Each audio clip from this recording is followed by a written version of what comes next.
पुनीत पावन पवित्र शिव महापुराण की कथा भगवान शिव की कृपा से, उनकी करुणा, उनकी उदारता से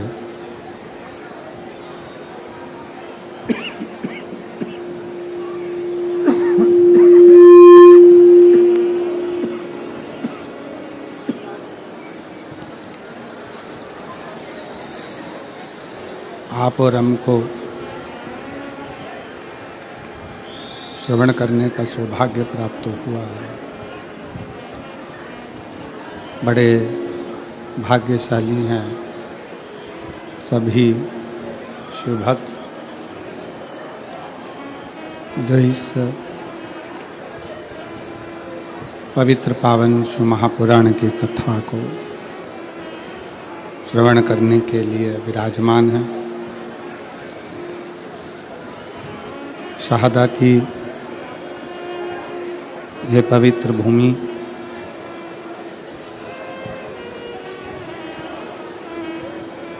जहाँ भगवान शंकर की पुण्यमय आनंदमय शिव महापुराण की कथा का आज तृतीय दिवस है। कथा मंडप में विराजमान सभी संत, साधु, ब्राह्मण जन, तपस्वी जन, साधक, उपासक, विद्वत जन जो इस पवित्र पावन शिव महापुराण की कथा का लाभ ले रहे हैं। कथा मंडप में ही विराजमान सभी शिव भक्त जो इस पवित्र पावन शिव महापुराण की कथा को श्रवण करने के लिए विराजमान। कथा मंडप में विराजमान महाराष्ट्र शासन के माननीय शिक्षा मंत्री श्री दादाबाऊ भूसे जी की धर्मपत्नी जी एवं उनके सुपुत्र श्री आविष्कार जी भूसे जो इस पवित्र पावन कथा का लाभ ले रहे हैं। शिव महापुराण कथा आयोजन समिति शहादा तालोदा जिसके मुख्य यजमान का पद ग्रहण किया है श्री विधायक श्री राजेश दादा पांडवी जी ने। एक बार श्री राजेश दादा पांडवी जी के लिए जोरदार ताली बजाकर स्वागत, वंदन, अभिनंदन, जिन्होंने इस पवित्र पावन दिव्य और भव्य शिव महापुराण की कथा को शहादा नगर को दिया। और मैंने तेरे ही भरोसे बाबा, तेरे ही भरोसे हवा विच उड़ती जावागी बाबा छड़ी नामे कटी जावागी भोले मैं तेरी पकड़ शंभो मैं तेरी पकड़ हवा विच उड़ती जावागी बाबा डोले तो छड़ी नामे कटी जावागी। शिव कथा कर रही है, भगवान शंकर का चरित्र कर रहा है, शिव महापुराण की कथा कर रहे हैं। एक शिव भक्ति जब किसी जीव के हृदय में किसी मानव के हृदय में प्रवेश करती है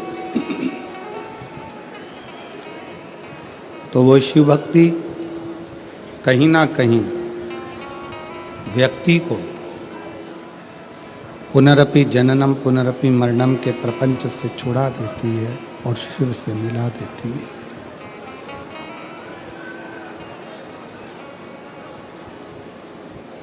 एक छोटी सी भी शिव भक्ति,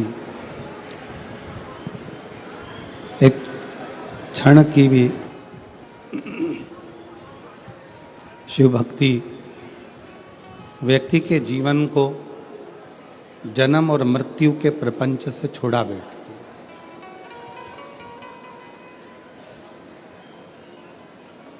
है। जगत गुरु शंकराचार्य जी ने भी अपनी वाणी में यही कहा कि भजन वो किया जाए जिससे हमारा जन्म और मरण का प्रपंच छूट जाए।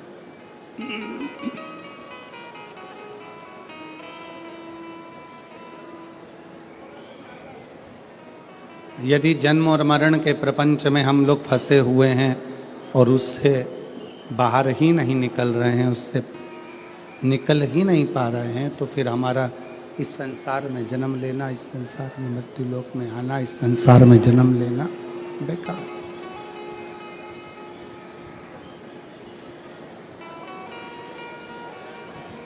आप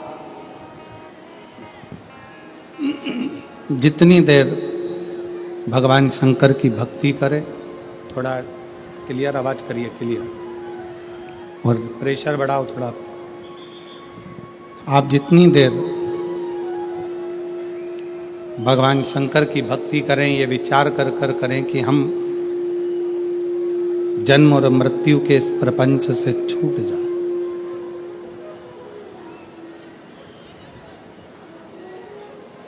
83,99,999 योनियां काटने के बाद ये मानव की देह मिलती है।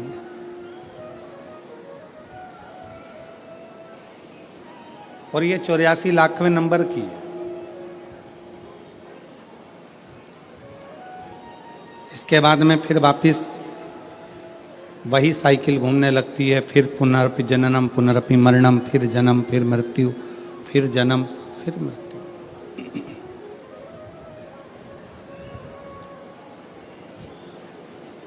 और कितनी बार जन्म लेंगे, कितनी बार हम मृत्यु लोक में, कितनी बार हम मृत्यु लोक में जन्म लेंगे, कितनी बार हम मरेंगे, फिर जन्म लेंगे, फिर मरेंगे, कितनी बार।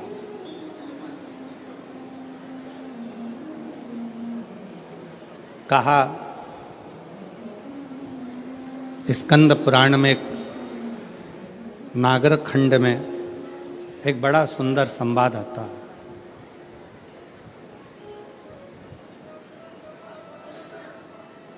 कात्यायन ऋषि का।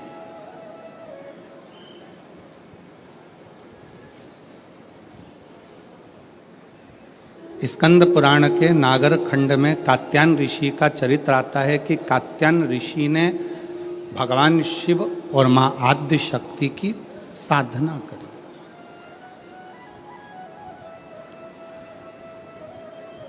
पूछा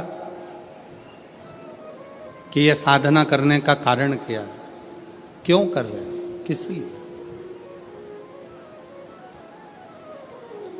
आप यदि कथा में जा रहे हो तो लोग आपसे पूछेंगे क्यों जा रहे हो, किस लिए, वहां क्यों जाना, किस लिए जाना, किस कारण। आप दवाई खा रहे हो तो लोग पूछेंगे दवाई किस लिए खा रहे हो, क्यों खा रहे हो, क्या कारण है, क्यों खाई है, किस लिए।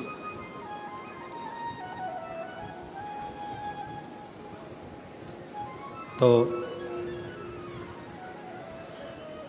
स्कंद पुराण का नागर खंड कहता है कि कात्यायन ऋषि भगवान शंकर की और मां आद्य शक्ति की आराधना कर रहे हैं, दोनों की। पूछा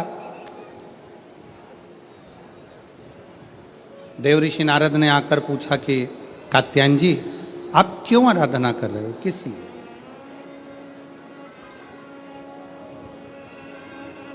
तुम्हारे आराधना करने का कारण क्या है, तुम्हारे भजन करने का कारण क्या है, तुम्हारे स्मरण करने का कारण क्या है, तुम्हारी भक्ति करने का कारण क्या है, तुम्हारा नाम जाप करने का कारण क्या है, तुम्हारा भगवत नाम लेने का कारण क्या है, किस कारण से कर?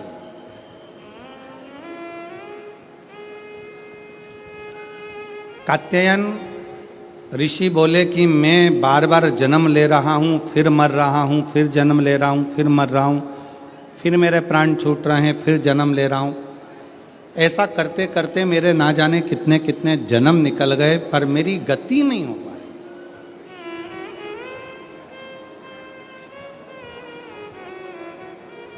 कितने जन्म निकल गए, कितने।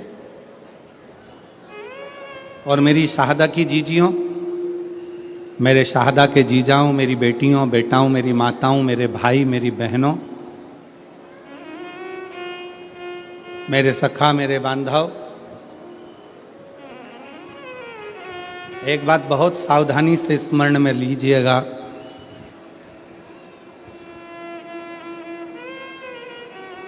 अगर आपके दिल में शिव महापुराण की कथा सुनने की उमंग, तुम्हारे दिल में भगवान शंकर की कथा सुनने का उत्साह, तुम्हारे दिल में भगवान शंकर की कथा में पहुंचने की उमंग उत्साह अगर तुम्हारे दिल में आया है तो समझ लेना कि अब हम बार बार जन्म नहीं लेंगे और बार बार मृत्यु के प्रपंच में नहीं पड़ेंगे। अब हमें शिव मिल गया, अब हमें शंकर मिल गया, अब हमें शिव की प्राप्ति हो गई।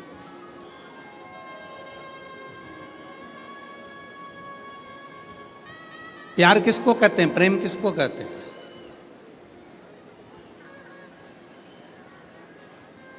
प्रेम की परिभाषा क्या है? प्रेम किसको कहते हैं कि जिससे मिलने के लिए उत्साह बढ़ता जाए, उमंग बढ़ती जाए, दिल में तमन्ना, उत्साह, उमंग बढ़ती चली जाए। वो एक लाइन आप लोग गुनगुनाते हो ना, कि तुझसे मिलने के लिए तेरी कसम, तुझसे मिलने के लिए तेरी कसम, एक मुलाकात जरूरी है सनम, एक मुलाकात। बाबा से मिलन के लिए, उस परमात्मा से मिलने के लिए, उस परमात्मा के दर्शन के प्रति, उसकी कथा के प्रति, उसके भजन के प्रति, उसके मिलने के प्रति।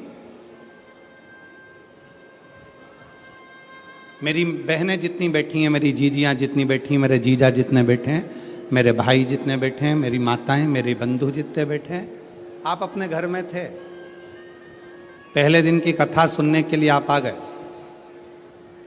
पहले दिन इतना भीड़ हो गया, इतना भीड़ हो गया, गाड़ी बहुत दूर खड़ी हो गई, धूप भी बहुत तेज, पैदल चल चल के आप अपनी गाड़ी तक पहुँचे, ट्रैफिक में फंस गए, घर पहुँच गए। अब आपने सोचा कि अब एक काम करूँगी, मैं तो टीवी पर कथा सुन लूँगी, कल नहीं जाऊँगी। पर जैसे ही कल हुआ और वापिस तुम्हारे मन में नी, 5 दिन की तो कथा है, चाहे कुछ भी हो जाए मैं तो जाऊंगी, चाहे कुछ। फिर उमंग, अब इतना ट्रैफिक में फंस गए हो, इतनी भीड़ में फंस गए हो, इतना बैठने के लिए, अगर 1 बजे कथा चालू हो रही है तो तुम कम से कम ना करते हो। ये पीछे वाले पंडाल वाले तो रात रात भर से इंतजार करते हैं, तब इनको दोपहर में 1 बजे कथा मिलती है। पर जो आगे बैठे हैं पंडाल में, मेरा मन कहता है, विश्वास कहता है कि आप लोग भी 1 बजे के पहले कम से कम 10-11 बजे तो आते होगे। बोलो सही है कि गलत है? 11 बजे 10 बजे तो पहुंचते होगे कि हमको जाना है, आगे बैठना है, जाना है, आगे बैठना है। अब तुम अगर सोचते कि हमने 1 दिन की कथा सुन ली, बाकी के दिन टीवी पे सुनेंगे, अगर घर पर पहुंचने के बाद दूसरे दिन की फिर ललकता जाग जाए, दूसरे फिर दिन की फिर तमन्ना जाग जाए, तो समझ लेना कि शंकर से स्नेह बढ़ गया है, पिता से प्रेम बढ़ गया है और पिता से मिलने की ललकता बढ़ गई, पिता के प्रति जागरूकता बढ़ गई। पिता की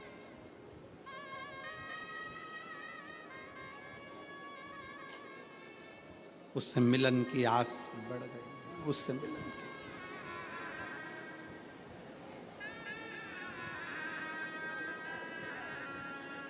आपको मालूम है लंका का राजा रावण शंकर भगवान के कैलाश पर्वत को क्यों उठा रहा था? किस लिए? उसके रास्ते में जाने में दिक्कत हो रही थी, इसलिए। पुष्पक विमान पर बैठकर रावण जा रहा था और कैलाश के ऊपर से विमान उड़ नहीं पा रहा था, तो नीचे आकर खड़ा हो गया और गुस्से में उसने कैलाश पर्वत को उठाना प्रारंभ कर दिया। नहीं,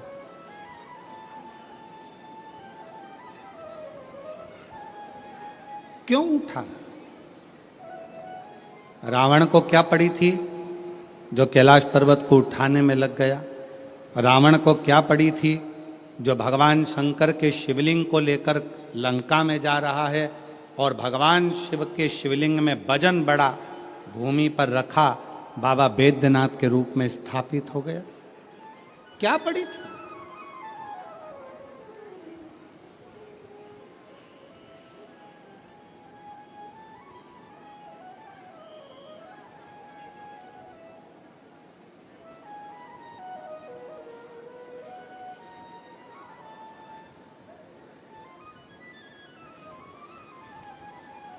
आक्रांताओं ने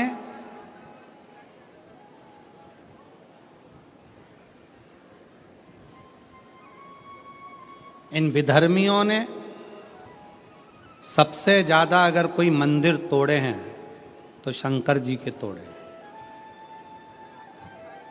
आक्रांताओं ने, विधर्मियों ने सबसे ज्यादा आक्रमण अगर किसी मंदिरों में करा है तो वो शंकर जी के मंदिर पर करा, शिव मंदिर।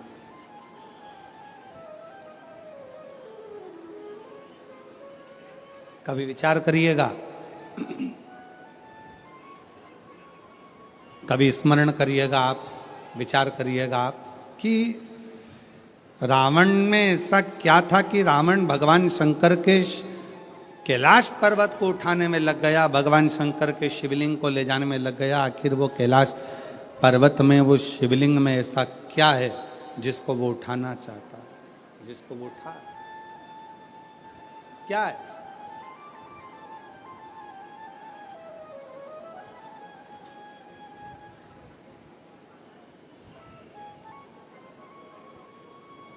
शिव महापुराण की कथा कहती है रावण ने अपने भाई कुबेर को सताकर कुबेर के सिंहासन को छुड़ा लिया। रावण ने अपने भाई कुबेर को सताकर उसका पुष्पक विमान भी ले लिया, पर रावण कुबेर का सिंहासन उठाकर ले गया। रावण कुबेर का पुष्पक विमान लेकर चले गया, पर रावण कुबेर के सिंहासन पर बैठ नहीं पाया। रावण कुबेर के सिंहासन पर, कुबेर की गादी पर बैठ नहीं सका, बैठ नहीं पाया।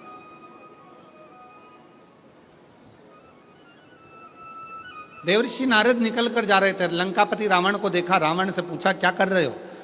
रावण कहने लगे कि मेरे को एक बात समझ में नहीं आती कि मैंने सारे इंद्र के सिंहासन को अपना बना लिया, देवताओं के सिंहासन को अपना बना लिया, सारे ग्रहों को अपने अनुकूल कर लिया, पर एक बात समझ में नहीं आती कि ये कुबेर का जो राज्य है, कुबेर का जो सिंहासन है, कुबेर का जो राज्य है, कुबेर का जो सिंहासन है, कुबेर का जो पद है, कुबेर की जो प्रतिष्ठा है, कुबेर का जो वैभव है, कुबेर का जो धन है, रावण कहता है ये मुझे कैसे प्राप्त हो, उसको मैं पाऊं कैसे,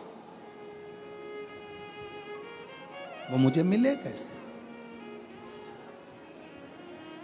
वो मुझे प्राप्त कैसे हो? देवऋषि नारद ने कहा। देवऋषि नारद बोले कि रावण, क्या तुमको मालूम है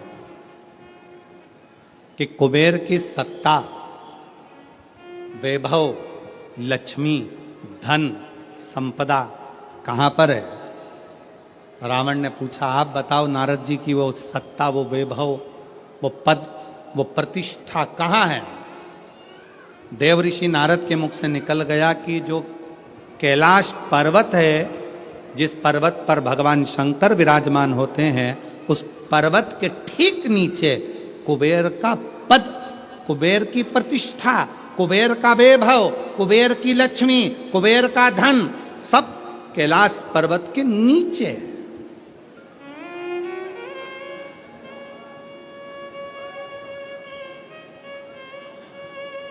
और एक बात बहुत सावधानी से स्मरण करिएगा, आप सबसे निवेदन है, जितने आस्था चैनल पर कथा सुन रहे हैं, जितने फेसबुक पर कथा सुन रहे हैं, जितने यूट्यूब पर कथा सुन रहे हैं, और जितने इस पवित्र प्रांगण के अंदर बैठकर कथा सुन रहे हैं, आप सबसे निवेदन करेंगे कि कुबेर का पद, कुबेर का वैभव, कुबेर की प्रतिष्ठा, कुबेर का धन, कुबेर की लक्ष्मी सारी की सारी कैलाश पर्वत के नीचे है, अर्थात शंकर भगवान के चरणों में, शंकर भगवान के नीचे ये सारा धन, वैभव, प्रतिष्ठा सब दबी पड़ी हुई है।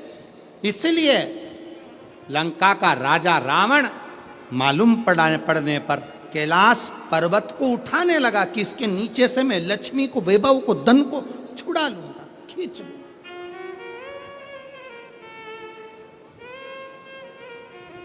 पर वो मिलता नहीं है, पर वो प्राप्त नहीं हुआ, पर वो मिला नहीं।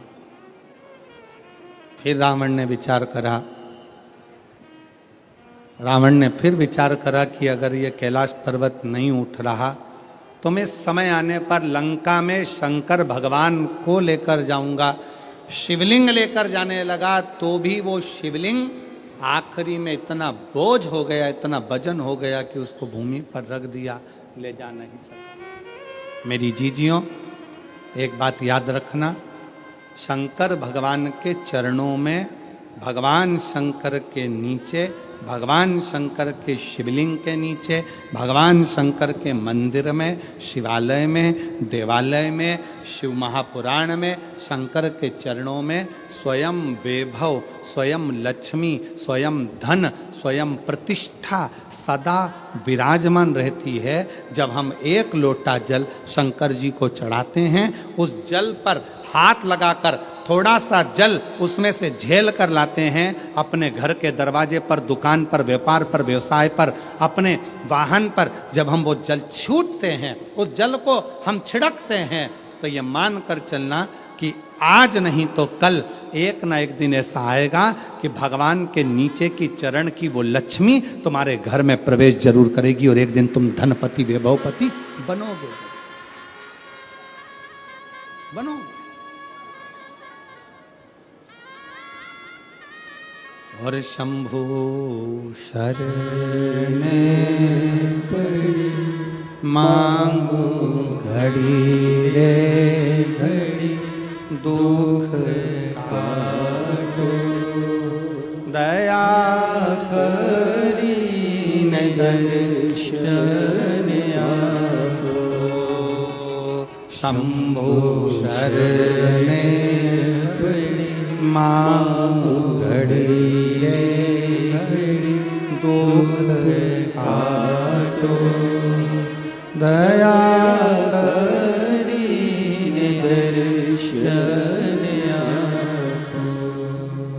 शिव जी को एक लोटा जल चढ़ाना मतलब अपने दुख को समाप्त करना और सुख की राह खोल देना, ये शिव महापुराण की कथा कहती है। एक लोटा जल हमारे दुख को समाप्त करता है और सुख का मार्ग खोल देता है।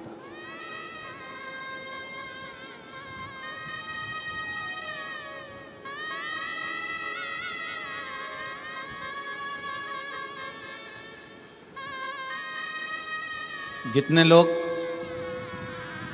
यहाँ आज लगभग 5 लाख से ऊपर शिव भक्त यहाँ पर बैठे हुए हैं। पंडालों की कैपेसिटी से ज़्यादा भरे पड़े, जितने अंदर उससे ज़्यादा बाहर अपना अपना चादर छाता लगा लगा कर लोग बैठे हुए हैं। कुछ गाड़ी के अंदर बैठकर कोई कहीं, कोई पेड़ों की छाँव में, कोई बिल्डिंगों की छाँव में, जहाँ तहाँ लोग बैठे बैठे।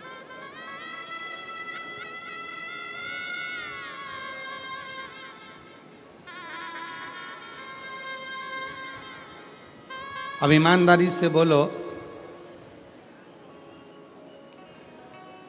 अगर मेरा बाबा तुमको कुछ नहीं देता तो तुम इतने लाखों की संख्या में शहादा आते क्या?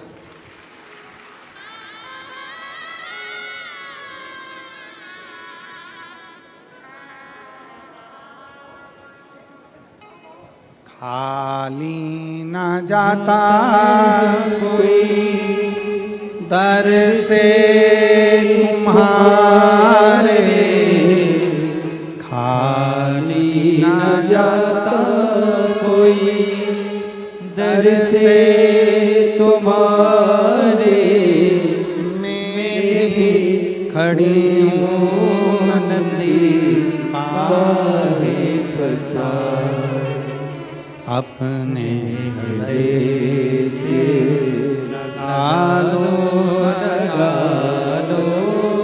गिरा जा रहा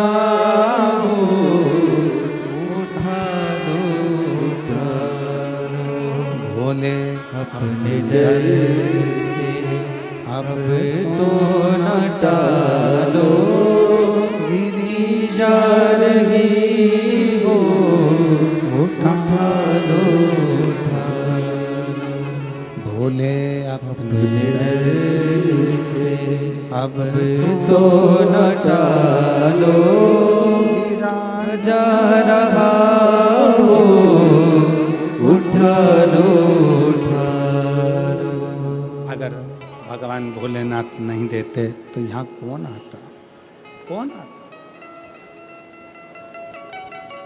कृपा की ना होती जो आदत तुम्हारी, तो सुनी ही रहती अदालत तुम्हारी।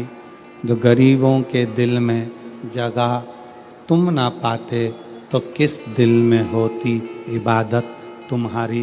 ये तुम्हारी ही कृपा है, तुम्हारी।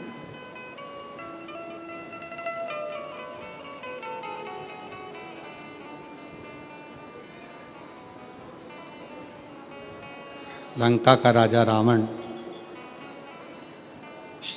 कैलाश पर्वत को उठा रहा है। क्यों? उसको मालूम है कि इसके नीचे कुबेर का वैभव, कुबेर की सत्ता, कुबेर का आनंद, कुबेर की लक्ष्मी इसी के नीचे है। उठा रहा।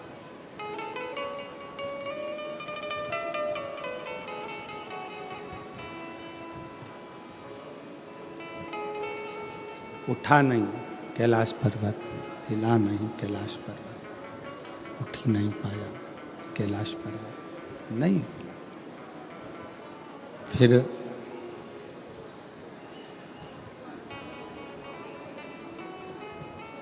हार गया। जब नहीं उठा, हाथ दब गया, हार गया।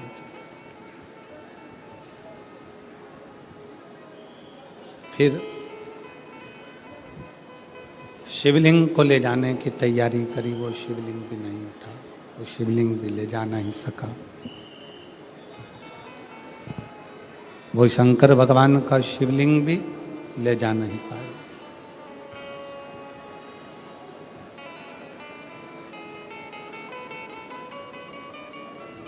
इन हाथों की रकीलें अगर गलत हैं, ज्योतिषाचार्य ने कह दिया कि ये रेखाएं तुम्हारी गड़बड़ हैं, ये रेखाएं गलत हैं, तो इन हाथों में जल का भरा हुआ एक लोटा पकड़ाओ, इस हाथों से शिव जी को जल चढ़ाना प्रारंभ करो। इन हाथों से शिव मंदिर में सफाई करना प्रारंभ करो। हाथों की लकीरें धीरे धीरे सुलझना प्रारंभ हो जाएगी और तुम्हारा जीवन श्रेष्ठ होता चलेगा। जीवन श्रेष्ठ होगा। ये भाग्य की रेखाओं में, ये भाग्य की रेखाओं में अगर कुछ गलत लिखा गया है, इसको शिव मंदिर में, शिवालय में, भगवान शंकर के चरणों में इस मस्तक को झुकाना प्रारंभ करिए।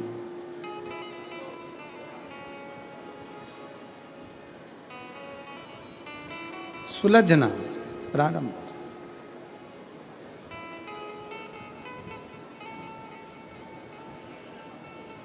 पर उसमें सबसे मूल है अपने मन का संयम।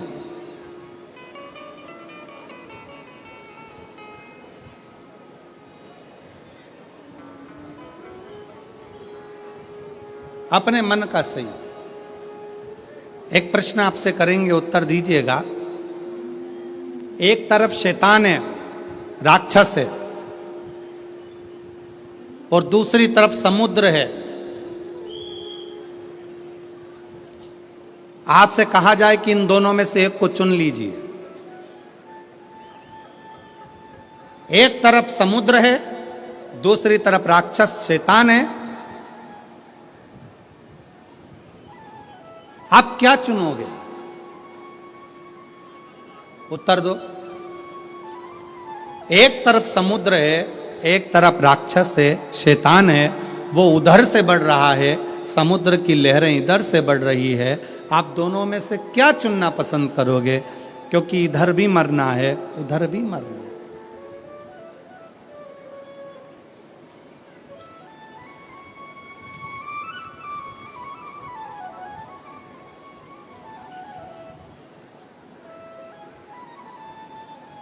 क्या चुनो?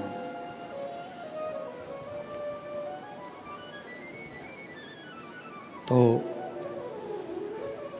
हो सकता है आप में से आधे लोग कहें कि हम समुद्र को चुन लेंगे,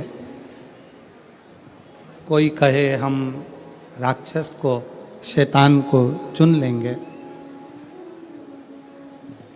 पर शिव महापुराण की कथा कहती है कि समुद्र कितना गहरा है ये आपको मालूम नहीं है, पर वो राक्षस, वो शैतान कैसा है ये आपको मालूम है। तो प्रयास करना कि वो राक्षस को चुनना श्रेष्ठ है, कि कम से कम ये राक्षस है, ये हमको मालूम है, इसको कैसे डील करना है ये हमको मालूम है, ये कैसे इसको संभालना है ये हमको मालूम है। हम उस राक्षस को छोड़कर अगर समुद्र के पास जाएंगे, दिख तो अच्छा रहा है, लहरें भी अच्छी लग रही है, पर यह कितना गहरा होगा और कितनी गहराई में ले जाएगा और कब समाप्त कर देगा पता नहीं चल पाएगा, पता नहीं चल दिखेगा।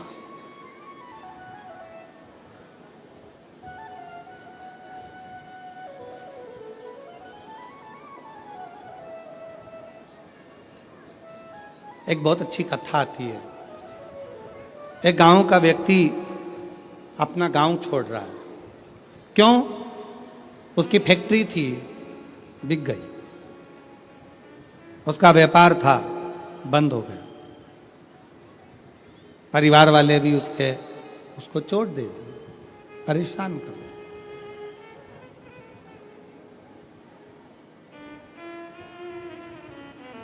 उसने प्लान बनाया कि अब मुझे इस गांव में नहीं रहना है, मुझे ये गांव छोड़ना है, मुझे गांव छोड़कर जाना है।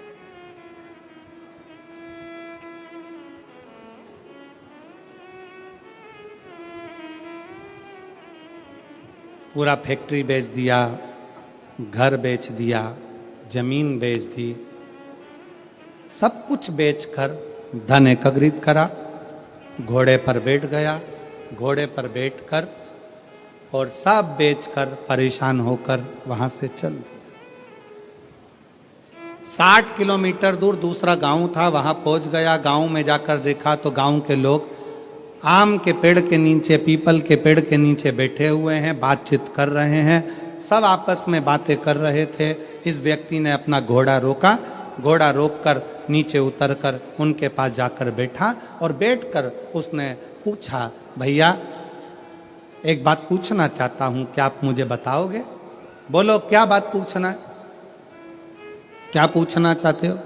भैया ये बताओ यहां के लोग कैसे?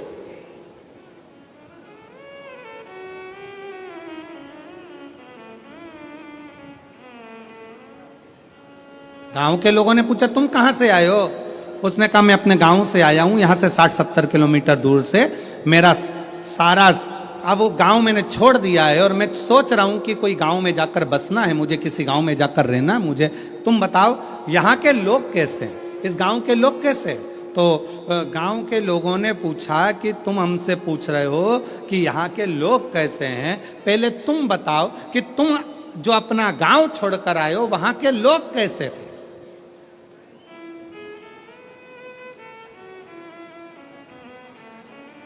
उस व्यक्ति ने कहा वहां हमारे गांव के लोग इतने दुष्ट, पक्के रावण, कंस की औलाद, इतने गंदे, इतने गंदे पूछो मत। झूठ, प्रपंच, बेईमानी, छल सब उसमें भरा हुआ। अच्छा हाँ, अब आप बताओ आपके गांव के लोग कैसे हैं? तो उन्होंने कहा भैया तुम जो बोल रहे हो बिल्कुल वैसे की वैसे ही हमारे गांव के लोग भी हैं। अब उसने मन में सोचा कि अपना गांव का सामान बेच कर आया और यहाँ के लोग भी ऐसे ही हैं, तो क्या मतलब यहाँ रहने से, और आगे बढ़ा।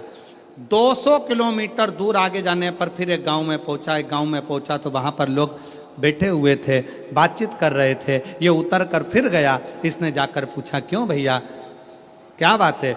गांव के लोगों ने पूछा तुम कौन हो? मैं 200 किलोमीटर दूर मेरा गांव था, सब कुछ बेचकर मुझे बसना है, कोई अच्छा गांव ढूंढ रहा हूं। अच्छा तो अब ये बताओ कि आपके गांव के लोग कैसे हैं? उसने कहा हमारे गांव के लोग, हाँ पहले ये बताओ कि तुम्हारे गांव के लोग कैसे थे? घोड़े पर बैठा हुआ व्यक्ति ने कहा मेरे गांव के लोग, हाँ। उसने विचार करा, भी पहले वालों को बताया ऐसा ऐसे थे, इसने अब अपनी बात को पलट दिया और यहाँ पर बोला मेरे गांव के लोग एकदम संत तुकाराम जैसे, मेरे गांव के लोग एकदम संत नामदेव जी जैसे, मेरे गांव के लोग मीराबाई जैसे, मेरे गांव के लोग तुलसीदास जैसे, मेरे गांव के लोग तो इतने धर्मात्मा, इतने पुण्यात्मा, इतने भजन करने वाले, इतना कीर्तन करने वाले, इतना मंत्र जाप करने वाले, मेरा गांव का लोग इतना सत्यवादी, पूछो मत। इतने में फिर इसने पूछा अब बताओ तुम्हारे गांव के लोग कैसे हैं? तो सारे गांव वाले एक जैसे बोले बस हमारे गांव के लोग भी तुम जैसा बता रहे हो ना बिल्कुल वैसे की वैसे ही हैं। हमारे गांव के लोग भी धर्मात्मा है, हमारे गांव के लोग भी पुण्यात्मा है, हमारे गांव के लोग भी सत्कर्मी हैं, हमारे गांव के लोग भी संत तुकाराम जी जैसे हैं, हमारे गांव के लोग भी संत नामदेव जी जैसे हैं, हमारे गांव के लोग भी मीराबाई जैसे हैं। तब उस व्यक्ति के दिमाग में आया कि ये बिल्कुल सत्य है। आप कितने भी गांव बदल लो, आप अपनी कितने भी घर बदल लो, आप अपने रिश्तेदार को छोड़कर दूसरे शहर में जाकर बस जाओ, तुम जैसे होगे वैसे ही दुनिया के लोग मिलेंगे। आप अच्छे हो तो दुनिया अच्छी मिलेगी। कितने बदलोगे? शहादा छोड़ा पूना चले गए, पूना छोड़ा मालेगांव चले गए, मालेगांव छोड़ा लातूर चले गए, लातूर छोड़ा नागपुर चले गए, नागपुर छोड़ा मुंबई चले गए और वहां पर भी जाकर के हम तो जैसे थे हमारे गांव के लोग जैसे पहले थे, जैसे हमारे आसपास के लोग ईर्ष्या रखते थे, जैसे हमारे गांव के लोग वैसा करते थे, वैसे की वैसे यहाँ मिल रहा है। उसका कारण क्या है? ना शहादा बुरा है, ना मालेगांव बुरा है, ना पुणे बुरा है, ना नागपुर बुरा है, ना भोपाल बुरा है, ना इंदौर बुरा है। बुरा कौन है? हमारी सोच कि हम दिन भर एक दूसरे में बुराइयां ढूंढते रहते हैं। मेरा पड़ोसी ऐसा, मेरा रिश्तेदार वैसा, मेरा देवर ऐसा, मेरी देवरानी ऐसी, मेरी जेठानी ऐसी, मेरा परिवार ऐसा, मेरा कुटुंब ऐसा, मेरा कबीला ऐसा। हम दिन रात अपने गांव में रहकर, अपने घर में रहकर भी हम दिन भर बुराई ढूंढते थे। तो तुम अच्छे से अच्छे बंगले में जाकर रह लो, वहां भी तुमको बुराई ही मिलेगी। तुम अच्छे से अच्छे 5 स्टार होटल में रह लो, वहां पर तुमको बुराई ही मिलेगी। और जब तुम्हारी आदत हो गई, छोटे से घर में भी अगर तुम दिल बड़ा रखकर प्रेम के साथ रहते हो ना, तो तुम जहां रहोगे ना, वहां पर भी तुमको आनंद की अनुभूति होती रहेगी, प्रसन्नता मिलती रहेगी वहां पर।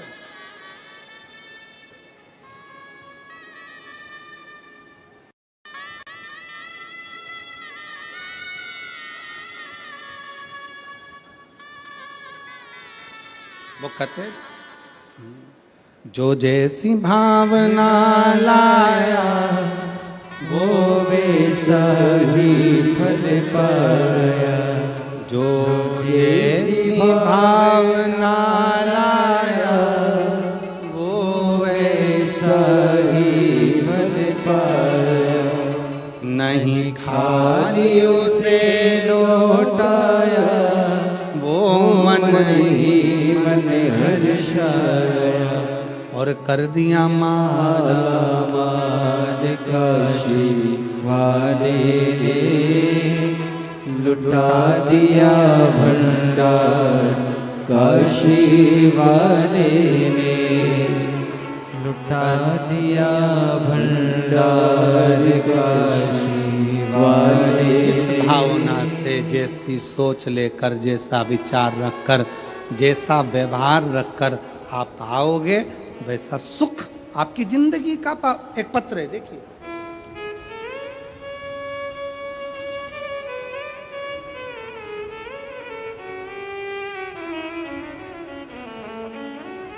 मेरा नाम ललिता परमेश्वर पाटोले, मैं नासिक महाराष्ट्र से हूँ।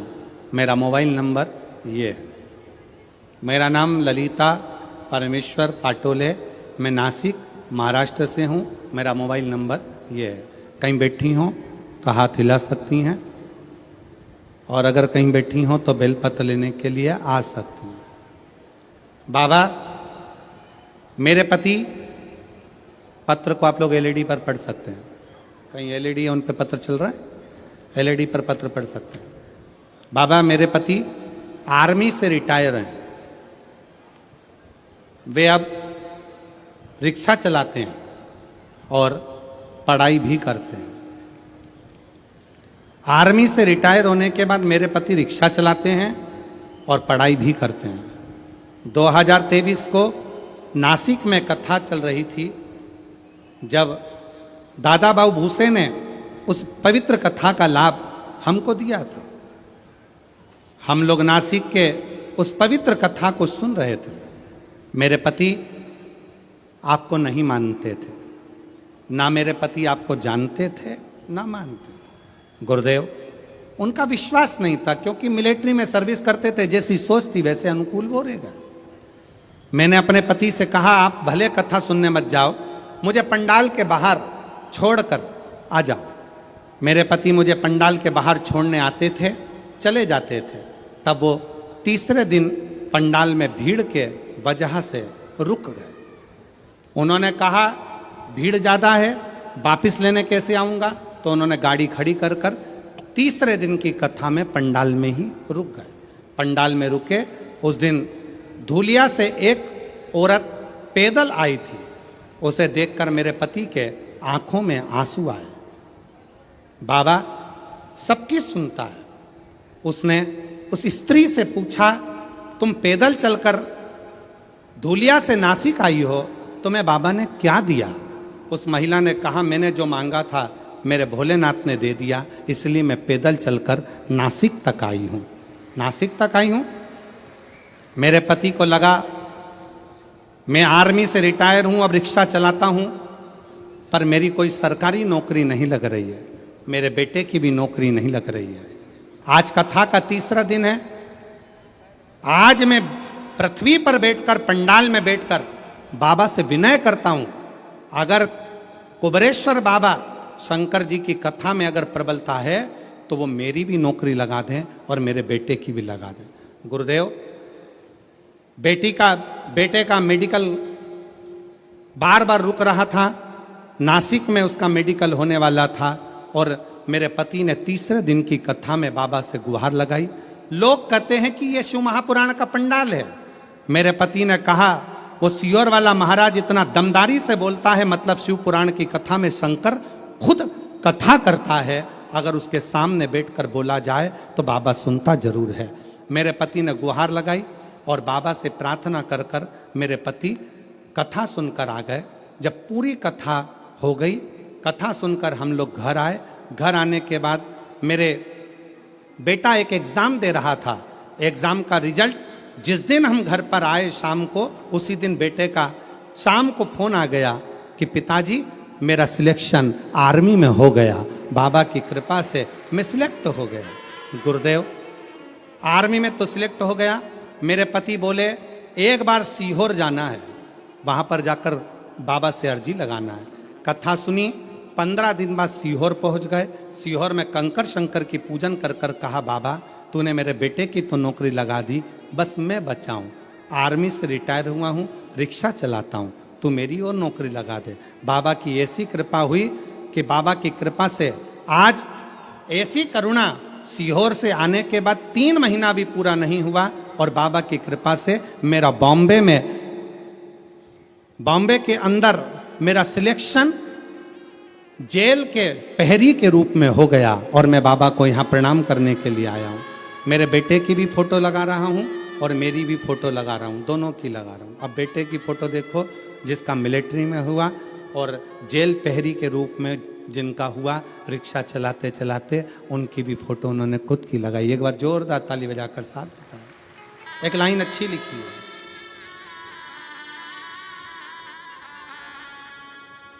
बोलो जरा लाइन को आप लोग बोलो एलईडी पर पढ़ के।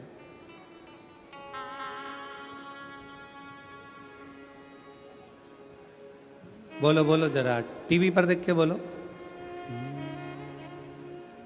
कब से खड़े हैं झोली पसार, क्यों ना सुने तू मेरी पुकार, मुझे तेरा ही सहारा है, मेरे भोले बाबा, मुझे तेरा ही सहारा है, मेरे भोले बाबा। कब से खड़े हैं झोली पसार, क्यों न सुने तो मेरी पुकार, मुझे तेरा ही सहारा है, मेरे भोले बाबा।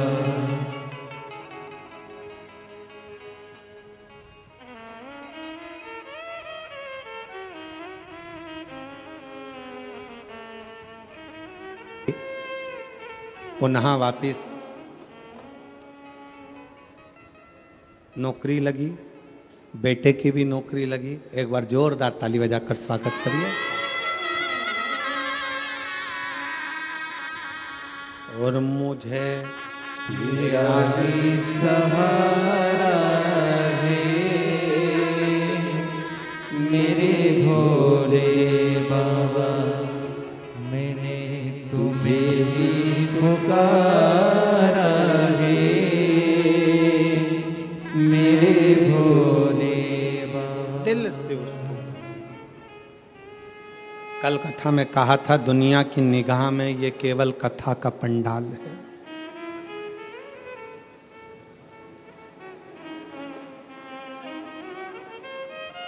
दुनिया की निगाह में केवल ये शिव महापुराण की कथा का पंडाल है, पर हम कहते हैं ये केवल कथा का पंडाल नहीं, आपकी किस्मत खोलने की चाबी का पंडाल है, जहां किस्मत खोलने की चाबी मिलती है।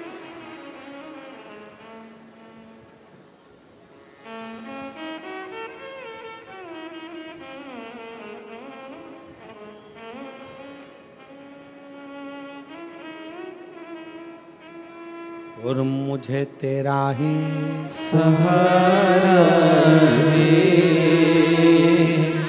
मेरे भोले बाबा। शंकर भगवान के शिवलिंग के नीचे का स्थान कुबेर का होता है। शंकर भगवान के कैलाश के नीचे का स्थान कुबेर की लक्ष्मी का होता है।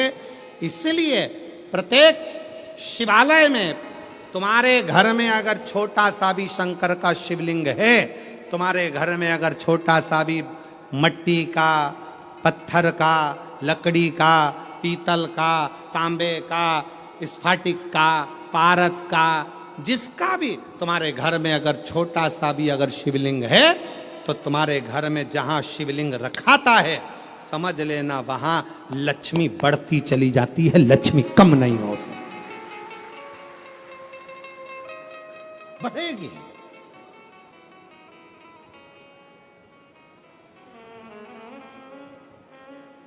बस दो चीजों का स्मरण रखिए, एक अपने खानदान का और दूसरे अपने खान पान का।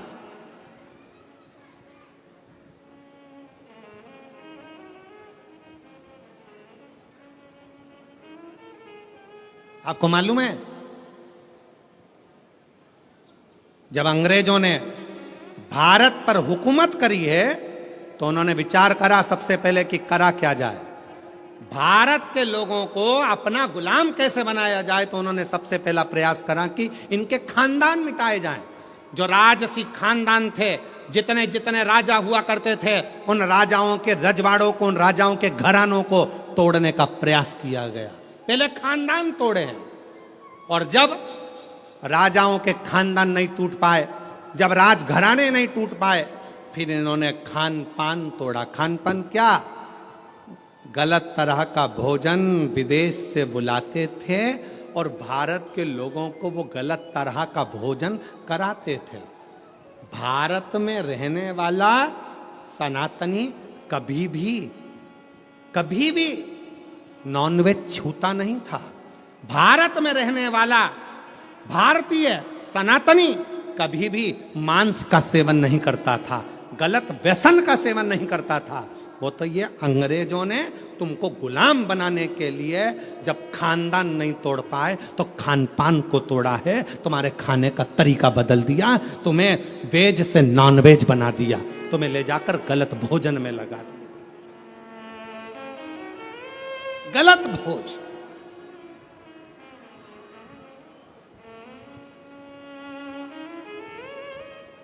क्यों इतनी बीमारियां पनप रही हैं? इतनी बीमारियां होने का कारण क्या है? और देखो, प्रकृति अपना रंग दिखाती है।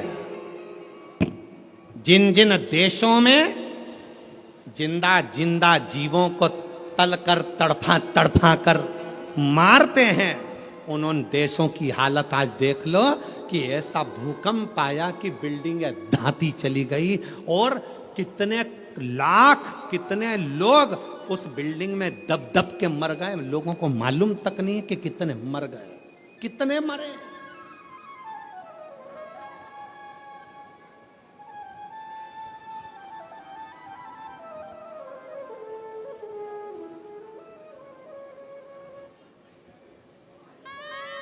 कितने।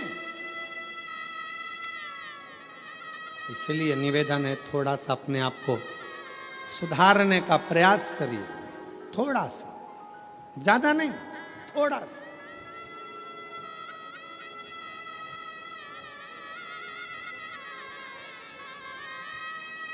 जो गलती हो गई,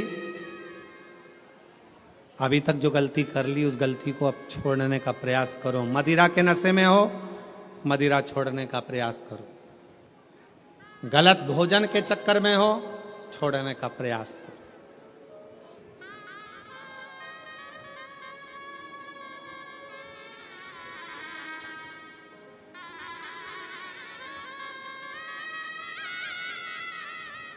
हम कहेंगे तो थोड़ा सा लोगों को बुरा लगेगा, पर सत्यता है जब उम्र और कमर, उम्र और कमर जब 40 की हो जाए या 40 से पार हो जाए तो भोजन मत बढ़ाओ, भजन बढ़ाओ, भोजन को कम करते जाओ।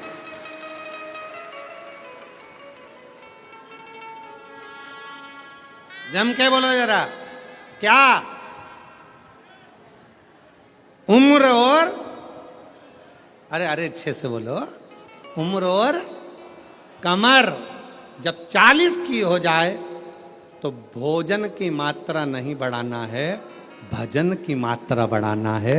भोजन की मात्रा कम करो और भजन की मात्रा को बढ़ाते चलो, बढ़ाते चलो। विठल विठल विठला, बढ़ा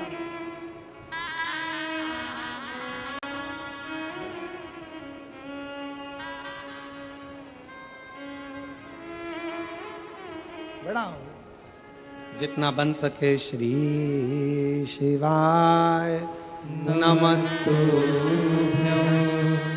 श्री शिवाय नमस्तुभ्यं, श्री शिवाय नमस्तुभ्यं, श्री शिवाय नमस्तुभ्यं। भजन की मात्रा को बढ़ाना, प्राण को, भोजन को कम कर दो, गलत भोजन कम कर दो, व्यसन कम कर दो।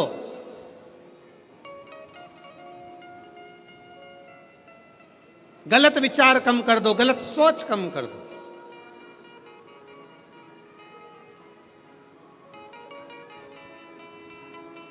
कल एक भैया प्रश्न कर रहे थे,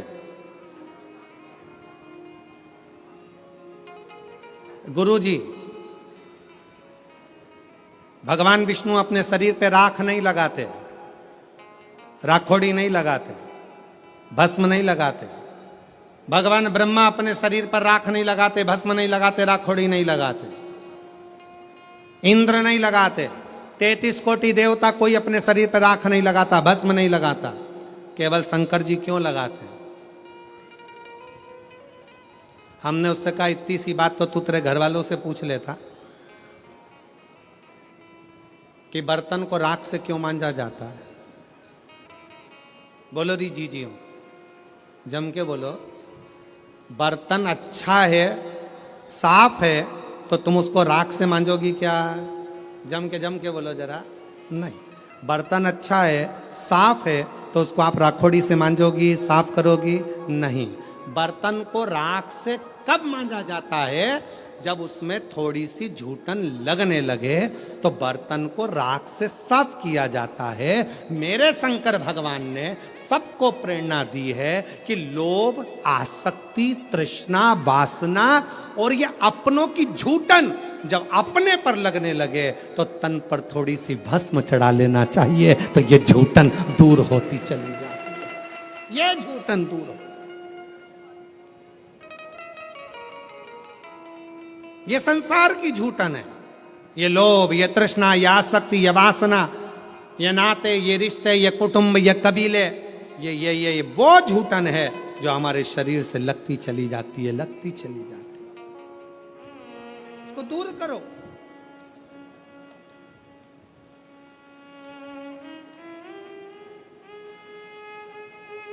अच्छा अच्छा ट्यूब लगाओगे ना, क्रीम, अच्छा अच्छा खूब सारा सारा पाउडर, क्रीम, और वो नीले कलर का ऐसा, और लाइन, और फिर उसमें डब्बा, फिर वो माला के वो धागा, एक नहीं दो, और फिर वो दो धागा ऐसा घुमा के, ऐसा करके,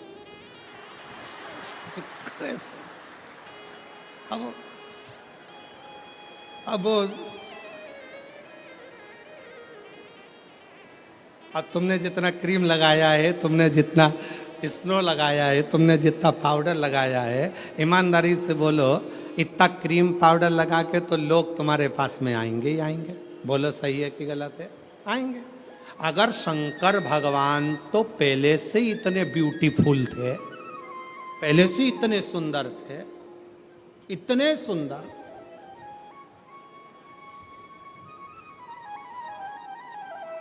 वो कहते हैं ना भोलेनाथ ब्यूटी फूल।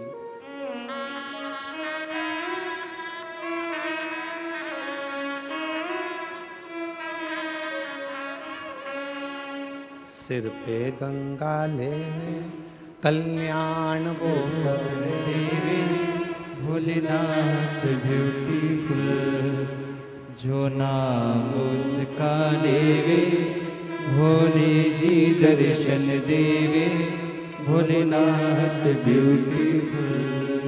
जो नाम शिव का लेवे कल्याण वो कर देवे, भोलेनाथ ब्यूटीफुल। इतने सुंदर तो शिव पहले से। और अगर भगवान शंकर मालूम पड़े और थोड़ा बहुत पेंटिंग पेंटिंग करके बैठ जाते तो ईमानदारी से बोलो 33 कोटि देवताओं के यहाँ जितनी देवियां हैं वो सब शंकर भगवान के चरणों के सम्मुख में बैठी रह जाती। सारी देवियां, सारी देवियां। शंकर भगवान ने कहा मुझे अपने पास में किसी को नहीं रखना, ज्यादा सुंदर रहूंगा लोग आएंगे, इसलिए शंकर भगवान ने भस्म को अपने तन पर धारण कर लिया कि ये संसार झूठा, ये परिवार झूठा, ये कुटुंब झूठा, ये नाते रिश्ते झूठे, ये सब झूठ है। इसलिए झूठन को दूर करने के लिए जैसे बर्तन पर राख लगी हो तो वो बर्तन पर लगी राख झूठन साफ कर देती है। मेरे शिव कहते हैं तन पर चढ़ी हुई भस्म ये संसार के झूठे लोगों को दूर कर देती है, झूठे लोगों को।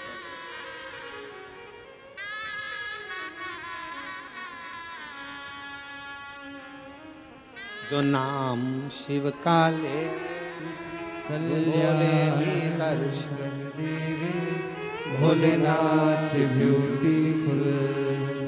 शिव स्वयं तन पर भस्म धारण करते हैं, स्वयं।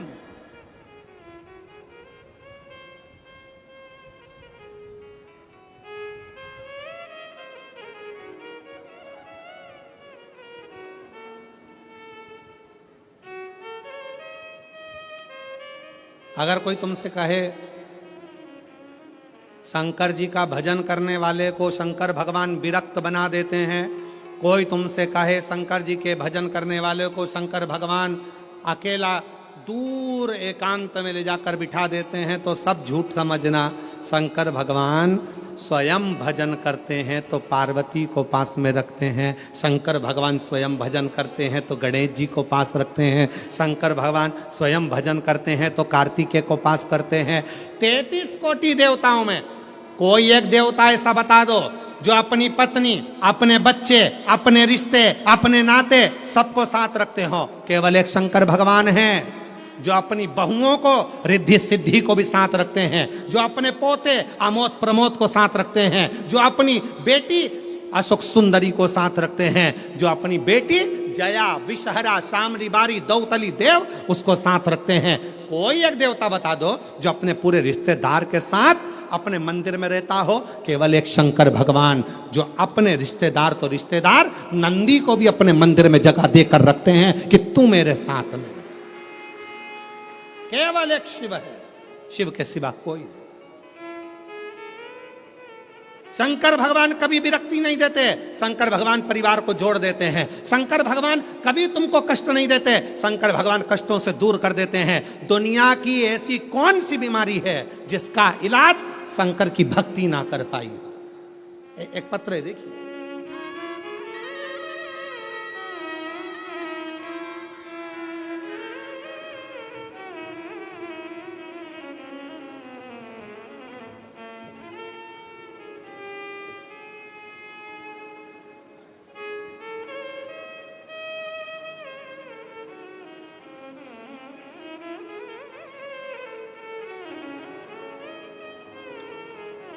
मेरा नाम गायत्री केशव केदारे है। मेरा मोबाइल नंबर ये है, गांव तेम्बाहरा, अकोला, महाराष्ट्र की रहने वाली हूँ। कहीं हो बैठी हो तो हाथ हिला सकती हैं, और बैठी हो तो बेलपत्र लेने के लिए आ सकती हैं। गायत्री केशव कन्हारे, मोबाइल नंबर ये, तुम्हारा गांव अकोला, महाराष्ट्र। मैं श्री शिवाय नमस्तुभ्यम, मेरा नाम गायत्री केशव केदारे है। 2019 से परीक्षा दे रही हूं एमपीएससी की, तैयारी कर रही हूं, पर मेरा सिलेक्शन नहीं हो रहा। तब पहली बार अपने रिश्तेदारों के कहने पर मैंने टीवी पर आपके बारे में सुना, और मैंने शंकर जी की 1 लोटा जल चढ़ाना प्रारंभ किया। रोज मंदिर जाती, बाबा को जल चढ़ाती, रोज जल चढ़ा कर आती।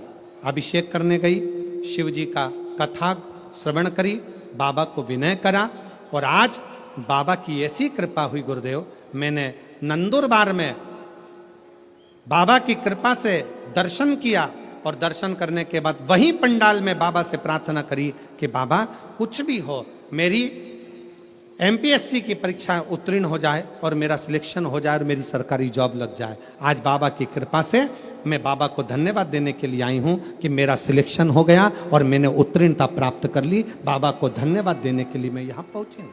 एक पत्र और देखिए, बड़ा सुंदर।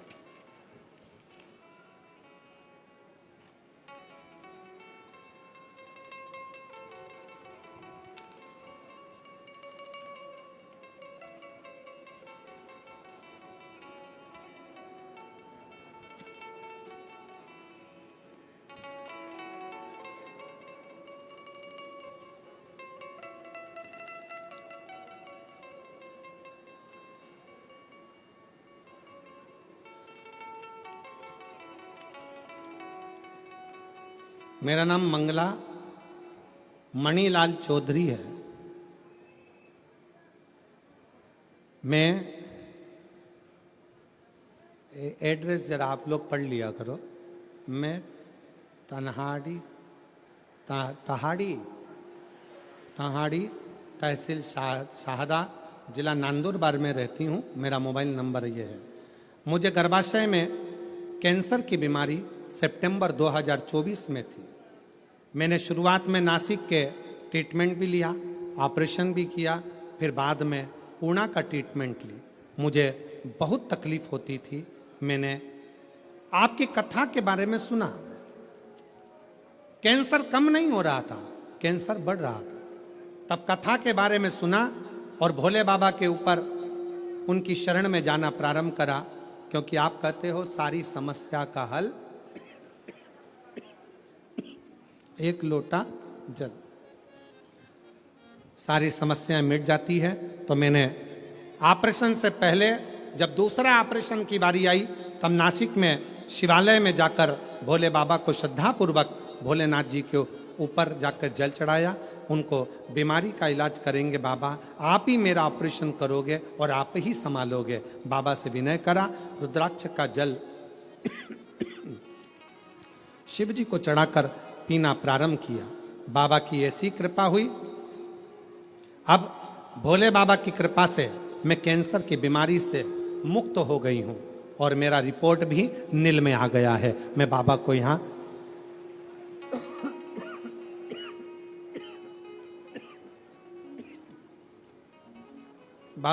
धन्यवाद देने के लिए आई हूं। गला पकड़ रहा है, माइक बहुत ज्यादा। बाबा को मैं यहाँ धन्यवाद देने के लिए आई हूँ। कहीं बैठी हो तो एक बेलपत्र लेने के लिए आ सकती हो। शिव की भक्ति किसको कहते हैं? भगवान शंकर का गुणगान किसको कहते हैं? शिव का स्मरण किसको? शिव की उपासना किसको कहते हैं? शंकर भगवान की भक्ति किसको कहते हैं? शिवाराधना किसको कहते हैं?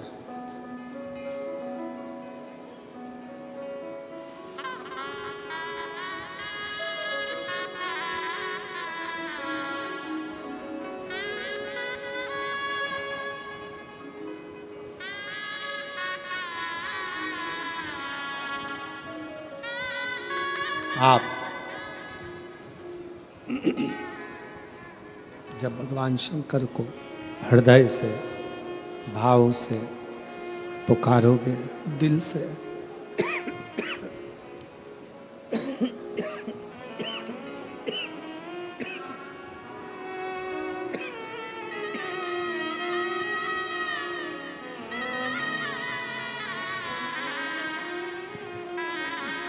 आप जब भगवान शंकर को दिल से भाव से पुकारोगे, शिव स्वीकार करेगा, शंकर स्वीकार करेगा। केवल एक विश्वास के साथ, एक भरोसे के साथ, एक दृढ़ता के साथ शिव की स्तुति करिए, शंकर के भजन करिए, शंकर का स्मरण करिए।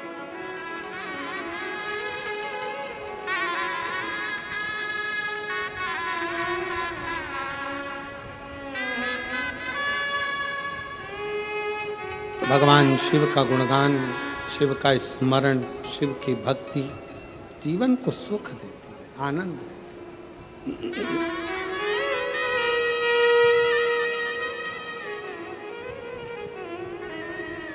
कोई कहे आपसे कि शंकर भगवान विरक्ति दे देते हैं, नहीं, शिव तोड़ते नहीं हैं, शिव जोड़ते हैं, जोड़ते हैं।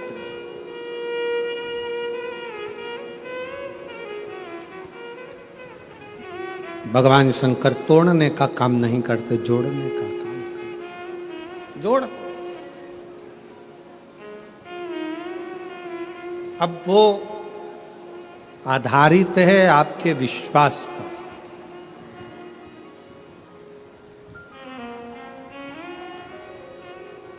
वो आधारित है आपके भरोसे पर, वो आधारित है आपकी दृढ़ता पर।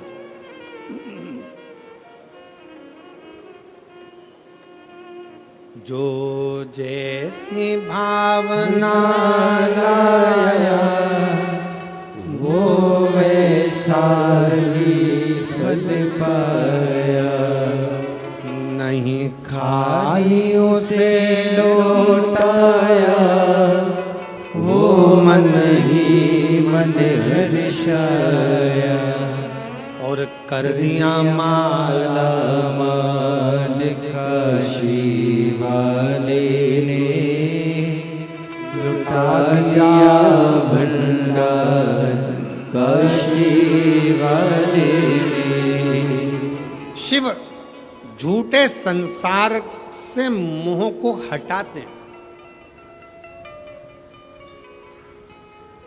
कोई ने कहा शंकर भगवान विरक्ति देते, किससे विरक्ति? सावधान होकर सुनिएगा जरा, किससे विरक्ति? शंकर भगवान आपको किससे दूर करेंगे? जो आपका अहित चाहता,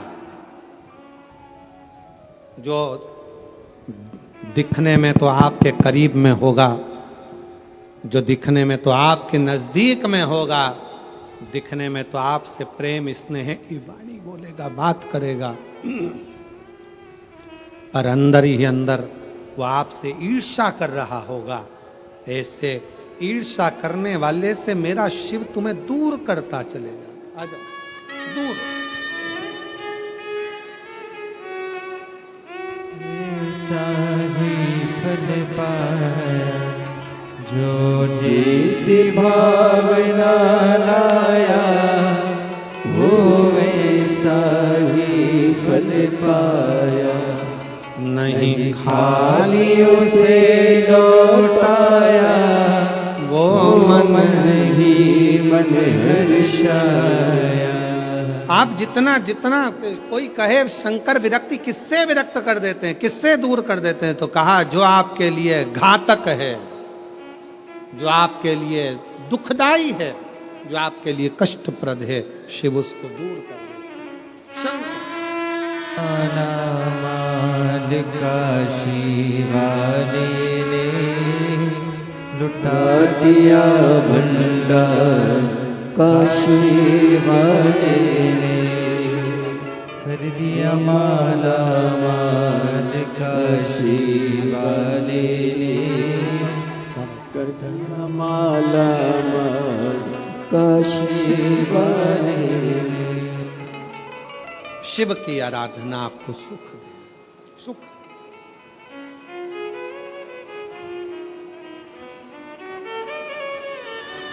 सब लोग साथ में बोलेंगे, साथ में प्रार्थना करेंगे, साथ में विनय करेंगे, साथ में निवेदन करेंगे, बाबा को विनती करें, साथ में बोलेंगे।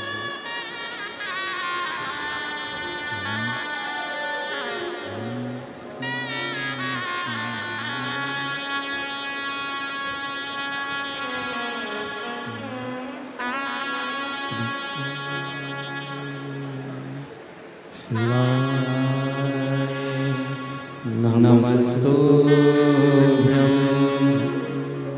श्री शिवाय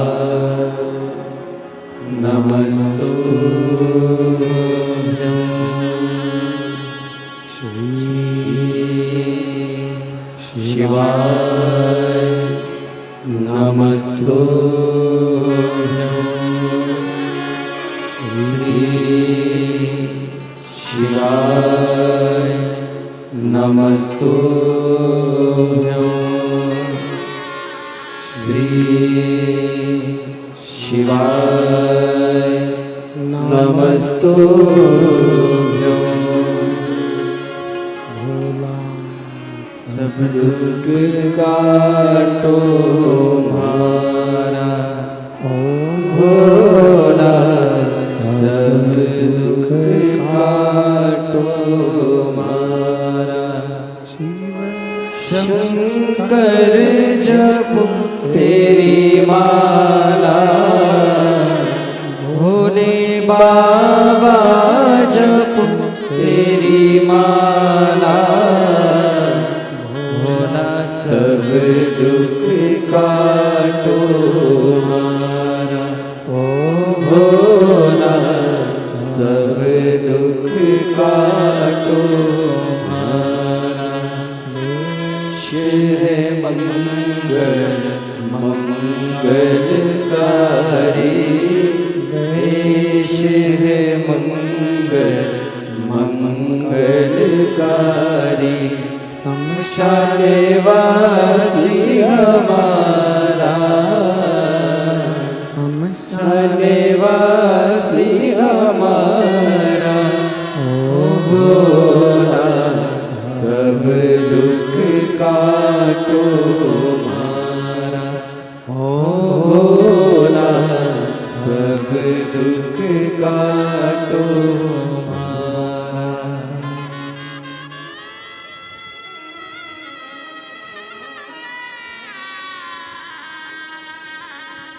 देव महादेव भगवान शिव ओघरदानी त्रिकालदर्शी कैलाशी अविनाशी भगवान शंकर की कथा कह रही है, शिव महापुराण वर्णन कर रही है।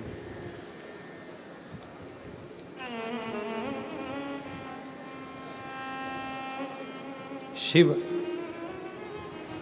अपने नजदीक में जो गलत गलत लोग रहते हैं उनको मेरा शंकर भगवान दूर करते चले जाता है।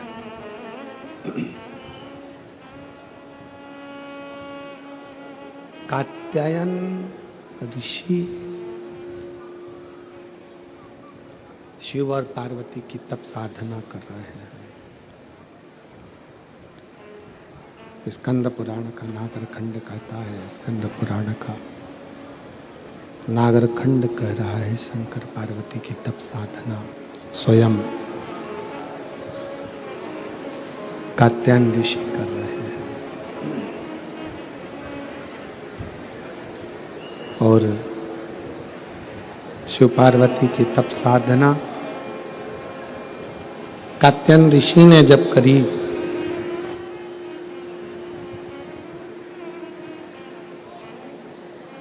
माता पार्वती और भगवान शंकर दोनों ने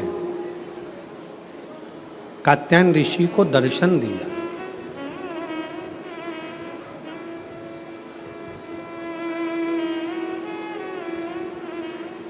शिव जी ने भी दर्शन दिया और माता पार्वती जी ने भी दर्शन दिया। माँ जगत जननी जगदम्बा दुर्गा भवानी ने भी दर्शन दिया। दोनों ने दर्शन दिया। पूछा क्या चाहिए तुमको, क्या दिया जाए, क्या प्रदान किया जाए, बोलो क्या देती हो। कात्यायन ऋषि सबसे पहला वचन कात्यायन ऋषि ने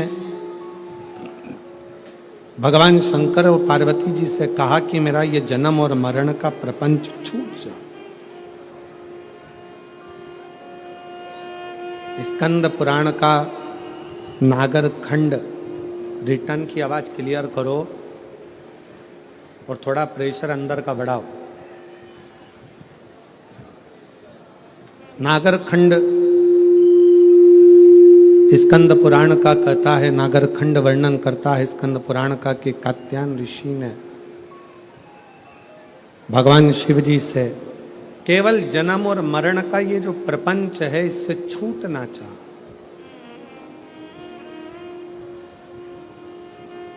इससे मुक्ति कैसे मिले? इस जन्म और मरण के प्रपंच से हम छूट कैसे जाए? जन्म और मरण के इस प्रपंच से हमारा छुटकारा कैसे हो, इससे छूटे कैसे? तो कहा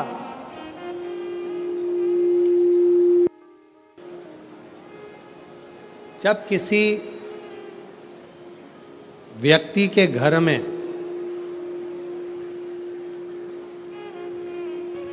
एक बेटी का जन्म होता है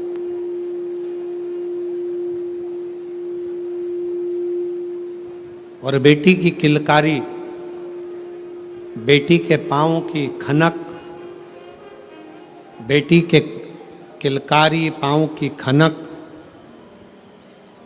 बेटी के चरण जब किसी के घर के अंदर आते हैं और यदि शिव कृपा से, भगवान की करुणा से, भगवान की दया से माता पिता उस बेटी की परवरिश कर कर उसका कन्यादान अगर कर देते हैं तो उस माता पिता का भी अगला जन्म नहीं होता, वो इस जन्म और मृत्यु के प्रपंच से छूट गए। अब इससे सरल क्या हो सकता है, जरा विचार करिएगा जरा।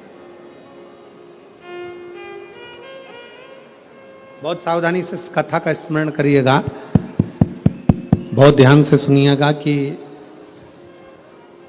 बड़े बड़े तपस्वी तप करने जा रहे हैं, साधना वाले साधना करने जा रहे हैं, उपासना वाले उपासना करने जा रहे हैं, व्रत वालों ने व्रत रखा, साधना वालों ने साधना करी, तपस्या वालों ने तपस्या करी, और कंदराओं में बैठकर कोई संत बन गया, कोई साधु बन गया, कोई तपस्वी बन गया, कोई साधक बन गया, कोई उपासक बन गया। किस लिए? कि हम जन्म और मरण के प्रपंच से छूट जाएं। पर शंकर भगवान ने माता पार्वती की साक्षी में कात्यायन ऋषि से कहा कि जब किसी गृहस्थी के घर में एक बेटी का जन्म होता है और उस बेटी की परवरिश जब माता पिता करते हैं, बेटी के किलकारी जिसके घर में गूंजती है और बेटी के चरण जिसके घर में पड़ते हैं और बेटी का जब कन्यादान होता है तब माता पिता फिर कोई जन्म नहीं लेते, वो माता पिता परमात्मा की शरणागति का सुख भोगते।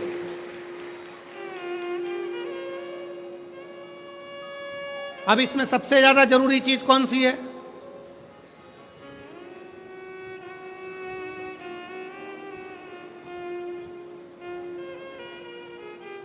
एक बहुत ध्यान देने वाला विषय है, थोड़ा ध्यान दीजिएगा।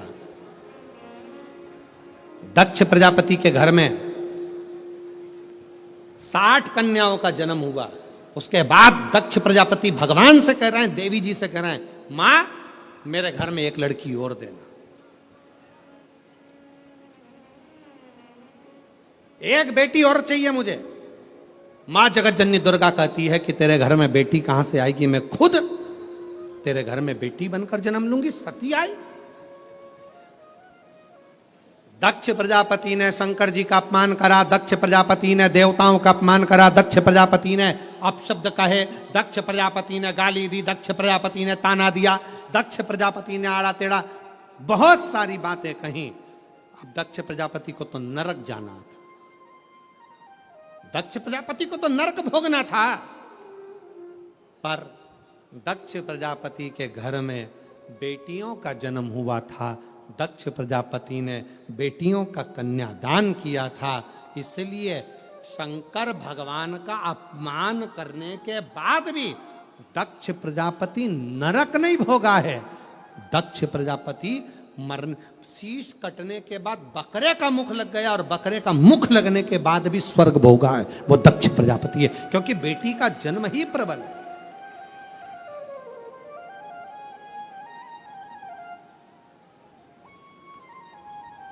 महाराज, सुखी वो नहीं जिनके घर में धन की पेटी है, सुखी वो नहीं जिनके घर में धन की पेटी है, सुखी वो हैं जिनके घर में मुस्कुराती बहू और बेटी है।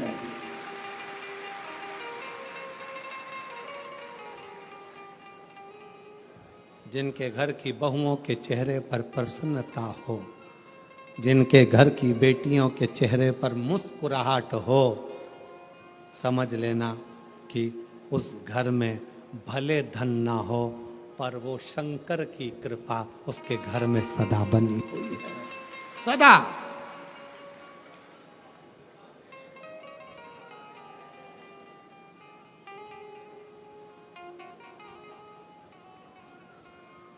नवरात्रि चल रहे हैं,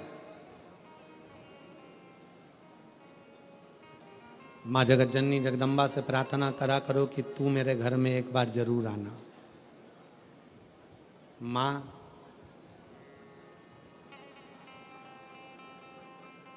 प्रत्येक घर के अंदर एक बेटी का जन्म जरूर होना चाहिए।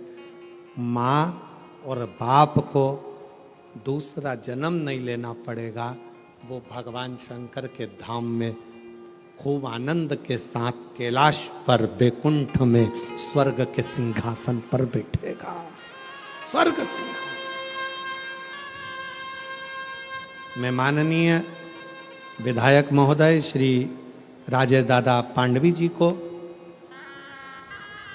जब पहले दिन की कथा में पांडवी जी आए, बेटी उनके साथ में थी, पूजन कर रही थी बेटी भी, देखकर मुझे बहुत खुशी हुई। बहुत ऐसा लग रहा था जैसे शंकर भगवान अशोक सुंदरी के साथ बैठकर आराधना कर रहे हों, शिव की स्तुति कर रहे हैं। मैं पांडवी जी को इसका लिए धन्यवाद देता हूं। साधुता, साधुता, प्रसन्न हुई।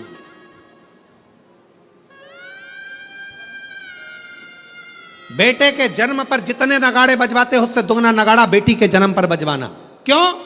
बेटे का जन्म हुआ है तो दूसरी बार जन्म तुम्हें पृथ्वी पर लेना पड़ेगा, वापिस आना पड़ेगा और अपना कर्म का भोग भोगना पड़ेगा, फिर जन्म लेना पड़ेगा। पर घर में अगर एक बेटी का भी जन्म हो गया तो दूसरी बार जन्म नहीं लेना पड़ेगा, इसलिए ज्यादा नगाड़े बजवाना कि अब मेरा आखिरी जन्म है, अब जन्म नहीं लूंगी। अगर बेटी का घर में जन्म हो गया तो अब जन्म नहीं लूंगी। बहारो फूल बरसा मेरे घर बेटी आई है, मेरे बेटी आई है। फिर से जन्म नहीं पाऊं, मेरे घर बेटी आई है, मेरे घर बेटी आई है। हिमालय राज के घर में जब पार्वती जी का जन्म हुआ, कहते हैं दुनिया के यहाँ पर जन्मदिन की पार्टी एक दिन की होती हो, दुनिया के यहाँ जन्मदिन की पार्टी 2 दिन की होती हो, 2 महीने की होती हो, 4 महीने की होती हो, हर साल जन्मदिन पे होती हो। हिमालय राज के यहाँ जब तक पार्वती जी का कन्यादान नहीं हो गया तब तक रोज पार्वती जी के जन्म का उत्सव मनता था, प्रतिदिन प्रतिदिन।